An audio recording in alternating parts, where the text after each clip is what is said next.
اور اچھے کام کیے اللہ ان کا نیک انعام انہیں بھرپور دے گا۔ اور ظالم اللہ کو نہیں باتیں، یہ ہم تم پر پڑھتے ہیں کچھ آیتیں اور حکمت والی نصیحت۔ عیسیٰ کی کہاوت اللہ کے نزدیک آدم کی طرح ہے، اسے مٹی سے بنایا پھر فرمایا ہو جا، وہ فوراً ہو جاتا ہے۔ اے سننے والے، یہ تیرے رب کی طرف سے حق ہے، تو شک والوں میں نہ ہونا۔ پھر اے محبوب، جو تم سے عیسیٰ کے بارے میں حجت کریں بعد اس کے کہ تمہیں علم آ چکا، تو ان سے فرما دو آؤ ہم بلائیں اپنے بیٹے اور تمہارے بیٹے اور اپنی عورتیں اور تمہاری عورتیں اور اپنی جانیں اور تمہاری جانیں، پھر مباہلہ کریں تو جھوٹوں پر اللہ کی لعنت ڈالیں۔ یہی بے شک سچا بیان ہے، اور اللہ کے سوا کوئی معبود نہیں، اور بے شک اللہ ہی غالب ہے، حکمت والا۔ پھر وہ اگر منہ پھیریں تو اللہ فسادیوں کو جانتا ہے۔ تم فرماؤ اے کتابیوں، ایسے کلمے کی طرف آؤ جو ہم میں تم میں یکساں ہے، یہ کہ عبادت نہ کریں مگر خدا کی اور اس کا شریک کسی کو نہ کریں، اور ہم میں کوئی ایک دوسرے کو رب نہ بنا لے اللہ کے سوا۔ پھر اگر وہ نہ مانے تو کہہ دو تم گواہ رہو کہ ہم مسلمان ہیں۔ اے کتاب والو، ابراہیم کے باب میں کیوں جھگڑتے ہو؟ توریت و انجیل تو نہ اتری مگر ان کے بعد، تو کیا تمہیں عقل نہیں؟ سنتے ہو یہ جو تم ہو اس میں جھگڑے جس کا تمہیں علم تھا، تو اس میں کیوں جھگڑتے ہو جس کا تمہیں علم ہی نہیں؟ اور اللہ جانتا ہے اور تم نہیں جانتے۔ ابراہیم نہ یہودی تھے نہ نصرانی، بلکہ ہر باطل سے جدا مسلمان تھے اور مشرکوں سے نہ تھے۔ بے شک سب لوگوں سے ابراہیم کے زیادہ حقدار وہ تھے جو ان کے پیرو ہوئے، اور یہ نبی اور ایمان والے اور ایمان والوں کا والی اللہ ہے۔ کتابیوں کا ایک گروہ دل سے چاہتا ہے کہ کسی طرح تمہیں گمراہ کر دیں، اور وہ اپنے ہی آپ کو گمراہ کرتے ہیں اور انہیں شعور نہیں۔ اے کتابیوں، اللہ کی آیتوں سے کیوں کفر کرتے ہو حالانکہ تم خود گواہ ہو؟ اے کتابیوں، حق میں باطل کو کیوں ملاتے ہو اور حق کیوں چھپاتے ہو حالانکہ تمہیں خبر ہے؟ اور کتابیوں کا ایک گروہ بولا، وہ جو ایمان والوں پر اترا، صبح کو اس پر ایمان لاؤ اور شام کو منکر ہو جاؤ، شاید وہ پھر جائیں، اور یقین نہ لاؤ مگر اس کا جو تمہارے دین کا پیرو ہو۔ تم فرما دو کہ اللہ ہی کی ہدایت ہے، یقین کاہے کا نہ لاؤ، اس کا کسی کو ملے جیسا تمہیں ملا، یا کوئی تم پر حجت لا سکے تمہارے رب کے پاس۔ تم فرما دو کہ فضل تو اللہ ہی کے ہاتھ ہے، جسے چاہے دے، اور اللہ وسعت والا علم والا ہے، اپنی رحمت سے خاص کرتا ہے جسے چاہے، اور اللہ بڑے فضل والا ہے۔ اور کتابیوں میں کوئی وہ ہے کہ اگر تو اس کے پاس ایک ڈھیر امانت رکھے تو وہ تجھے ادا کر دے گا، اور ان میں کوئی وہ ہے کہ اگر ایک اشرفی اس کے پاس امانت رکھے تو وہ تجھے پھیر کر نہ دے گا مگر جب تک تو اس کے سر پر کھڑا رہے۔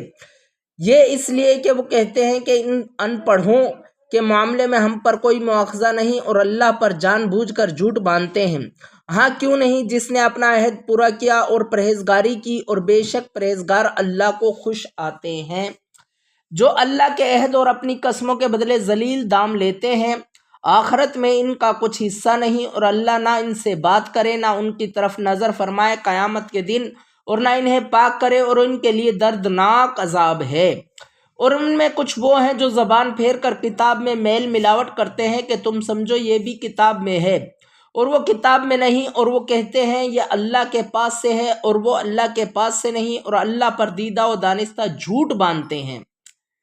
کسی آدمی کا یہ حق نہیں کہ اللہ اسے کتاب اور حکم و پیغمبری دے، پھر وہ لوگوں سے کہے کہ اللہ کو چھوڑ کر میرے بندے ہو جاؤ۔ ہاں یہ کہے گا کہ اللہ والے ہو جاؤ، اس سبب سے کہ تم کتاب سکھاتے ہو اور اس سے کہ تم درس کرتے ہو، اور نہ تمہیں یہ حکم دے گا کہ فرشتوں اور پیغمبروں کو خدا ٹھہرا لو۔ کیا تمہیں کفر کا حکم دے گا بعد اس کے کہ تم مسلمان ہو لیے؟ اور یاد کرو جب اللہ نے پیغمبروں سے ان کا عہد لیا جو میں تم کو کتاب اور حکمت دوں، پھر تشریف لائے تمہارے پاس وہ رسول کہ تمہاری کتابوں کی تصدیق فرمائے، تو تم ضرور اس پر ایمان لانا اور ضرور اس کی مدد کرنا۔ فرمایا کیوں تم نے اقرار کیا اور اس پر میرا بھاری ذمہ لیا؟ سب نے عرض کی ہم نے اقرار کیا۔ فرمایا تو ایک دوسرے پر گواہ ہو جاؤ، اور میں آپ تمہارے ساتھ گواہوں میں ہوں۔ تو جو کوئی اس کے بعد پھیرے تو وہی لوگ فاسق ہیں۔ تو کیا اللہ کے دین کے سوا اور دین چاہتے ہیں اور اسی کے حضور گردن رکھے ہیں؟ جو کوئی آسمانوں اور زمین میں ہے خوشی سے اور مجبوری سے اور اسی کی طرف پھریں گے۔ یوں کہو کہ ہم ایمان لائے اللہ پر، اس پر جو ہماری طرف اترا، اور جو اترا ابراہیم اور اسماعیل اور اسحاق اور یعقوب اور ان کے بیٹوں پر، اور جو کچھ ملا موسیٰ اور عیسیٰ اور انبیاء کو ان کے رب سے، ہم ان میں کسی پر ایمان میں فرق نہیں کرتے، اور ہم اس کے حضور گردن جھکائے ہیں، اور جو اسلام کے سوا کوئی دین چاہے گا وہ ہرگز اس سے قبول نہ کیا جائے گا، اور وہ آخرت میں ضیاءکاروں سے ہے۔ کیوں کر اللہ ایسی قوم کی ہدایت چاہے جو ایمان لا کر کافر ہو گئے اور گواہی دے چکے تھے کہ رسول سچا ہے، اور انہیں کھلی نشانیاں آ چکی تھی۔ اور اللہ ظالموں کو ہدایت نہیں کرتا، ان کا بدلہ یہ ہے کہ ان پر لعنت ہے، اللہ اور فرشتوں اور آدمیوں کی سب کی ہمیشہ اس میں رہیں، نہ ان پر سے عذاب ہلکا ہو اور نہ انہیں مہلت دی جائے، مگر جنہوں نے اس کے بعد توبہ کی اور آپا سنبھالا تو ضرور اللہ بخشنے والا مہربان ہے۔ بے شک وہ جو ایمان لا کر کافر ہوئے پھر اور کفر میں بڑھے، ان کی توبہ ہرگز قبول نہ ہوگی، اور وہی ہیں بہکے ہوئے وہ جو کافر ہوئے اور کافر ہی مرے، ان میں کسی سے زمین بھر سونا قبول نہ کیا جائے گا، اگرچہ اپنی خلاصی کو دیں، ان کے لیے دردناک عذاب ہے اور ان کا کوئی یار نہیں۔